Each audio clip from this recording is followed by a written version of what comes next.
Hey, Facebook family. Welcome to Anita's Wednesday Wisdom Highlights. How you doing today? I'm so excited today because I am in Connecticut still helping the hurricane victims, and it snowed. Yay! It was gorgeous coming down. I know that some people up here probably would prefer it not to snow this early, but I was really glad I got to see some. It didn't stick, but it was pretty. I wanted to jump on today and just talk a little bit about the law of the mirror. This is one of my faves. I know I say that often, but this is what we're studying in the bi-monthly program this month is the law of the mirror. The law of the mirror says you have to see value in yourself to add value to yourself. And it's kind of one of those catch-22s, just like the awareness, you have to know yourself to grow yourself, and you have to see value in yourself to add value to yourself.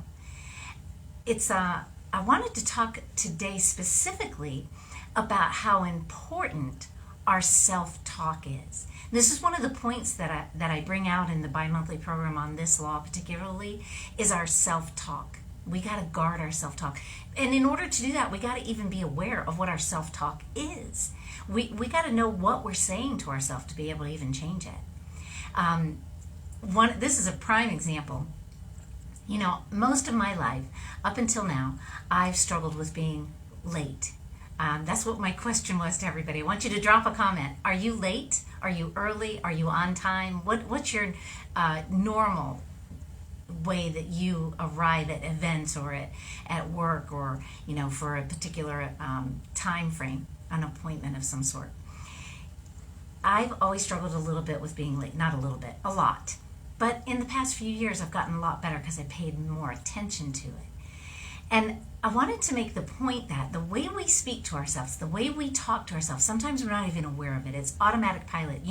You listen to yourself more than you do any other person that you speak with. Your voice is the one you hear the most. That you have a constant conversation with yourself running all the time. And a lot of times it's autopilot. We don't even know what it is we're saying to ourselves.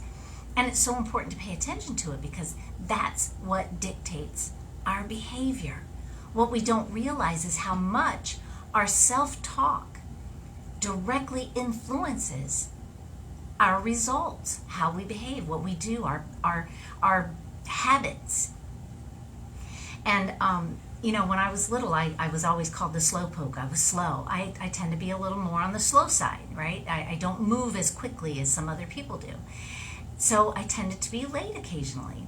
Well, because I got told I was late, and because I told myself, that was the most important one, that I'm always late, I didn't even realize that I was saying that to myself. I'm always late, I'm always late, I can't ever seem to get anywhere on time. Okay, this was the constant chatter that was in my brain that I wasn't aware of. And because other people had told me I was always late, it kind of reinforced what I told myself, and so it perpetuated to me being late all the time. It was about 20 years ago, maybe 15, 20 years ago, my team leader in the direct sales business that I was in kind of approached me about this, and she told me that her feelings were hurt, that I was always late. And I was kind of shocked because I was like, but me being late has nothing to do with you. It's all about me. It's my issue, has nothing to do with you. And what she said was a huge impact. She said, but it's like you don't value my time because I'm always waiting for you. And I was like, oh my gosh, I never realized that it affected other people that way. So about 15, 20 years ago, I started being really careful about being more on time. Now, I still struggled with it. It seems like I just couldn't get a handle on it. I still kept being late all the time. It wasn't until just recently, maybe 3 or 4, maybe 5 years ago now, that I've been paying attention to what my self-talk is. Ever since I joined the John Maxwell team, this is what I've been learning. My self-talk was constantly saying, I'm always late. I can't ever get anywhere on time. I'm always running out of time. I'm always late. I had no idea that's what I was constantly saying to myself. So consequently, that's what I was doing. I have since started saying, this is great, you're going to love this, okay, ready? I have started saying, there's 4 different levels, and I get this from this book, okay? This book is fantastic, What to Say When You Speak to Yourself. This is so important. Hey, Mara, how are you, girl?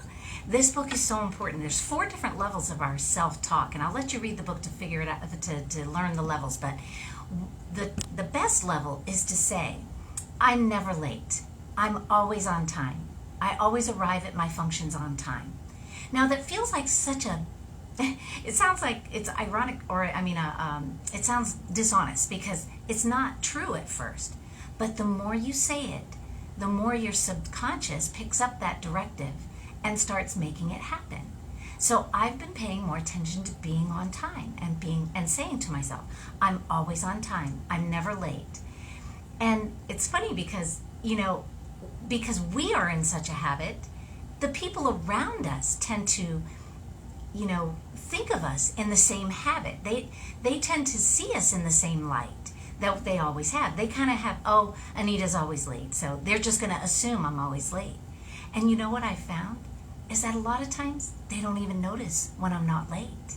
When I'm on time, they don't notice because they're always expecting me to be late. The people that are closest to us have the hardest time seeing our improvements, right? But I have been improving. And I've even had a hard time reminding myself that I'm improving. I have a hard time giving myself credit for the progress I've made and not expect perfection, right? Progress, not perfection.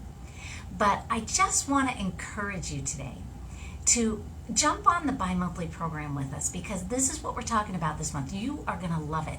How important speaking to yourself is, because it directly influences your behavior and your habits. It's all about what you say to yourself. So come on and join us. And I want you to drop a comment. Are you late? Are you early? Or are you on time? Give me an idea of where you stand in that conversation. Okay? And then let me help you turn it around to where you can do what you want to do. Your behavior will be what you want it to be by speaking the positives in your life. All right, guys. Love ya. Have a great day. Bye, Mara. Thanks for jumping on.